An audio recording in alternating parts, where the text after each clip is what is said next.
আসসালামু আলাইকুম রহমতুল্লাহি ওবরাকাতু। কেমন আছেন সবাই? আশা করি ভালো আছেন। আমিও আল্লাহর অশেষ রহমতে ভালো আছি। আজকে যে বিষয়টি নিয়ে কথা বলবো সেটি হচ্ছে সুন্দর, কালো, খাটো, লম্বা, এই সমস্ত কিছু নিয়ে কথা বলবো। আমরা অনেকেই যেটা করি যে একটি মেয়ে যদি কালো হয় তাকে আমরা কটাক্ষ করে কথা বলি যে তুমি তো দেখতে সুন্দর না, বা এই কালো মেয়েটাকে বিয়ে দিতে অনেক টাকা লাগবে। দেখেন, ও যে কালো একটা মেয়ে, ওকে মহান আল্লাহ তাআলা নিজ হাতে ওই মেয়েকে ওই কালো বানাইলেই সুন্দর দেখাবে। আল্লাহর চোখে তাকে ওইভাবে ওই রং দিলেই সুন্দর দেখাবে, এই জন্যই তাকে আল্লাহ বানিয়েছে। তো আল্লাহ আপনার চোখে কেমন সুন্দর দেখাবে বা আপনি তাকে কোন চোখে দেখবেন, এই জন্য কিন্তু আল্লাহ তাকে বানায়নি। তো আপনি তাকে কটাক্ষ করে কথা বলা মানে হচ্ছে আল্লাহকে বলা। এই জন্য যারা আমাদের সমাজে গায়ের রং কালো আছে তাদেরকে কটাক্ষ করে বা ছোট করে কথা বলা উচিত নয়। যাদের একটা হাত নেই, পা নেই, তাদেরকে কটাক্ষ করে কথা বলা উচিত নয়।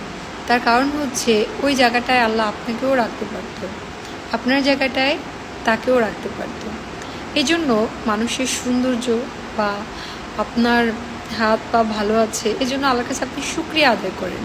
কিন্তু কারো কোনো হাত নেই, পা নেই, কেউ কালো, কেউ দেখতে নাক বোচা, বা কেউ চোখ সুন্দর না, এই ধরনের কথা বলে তাকে তার মনটা নষ্ট করবেন না।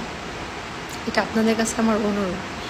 কারণ পৃথিবীতে অনেক মানুষকে দেখবেন যে অনেক মেয়েরা আছে দেখতে তেমন একটা ভালো না হলেও, অথচ তার ভাগ্যটা কত সুন্দর, তার হাজব্যান্ডের চোখে সে পৃথিবীর সবচেয়ে সুন্দরতম নারী।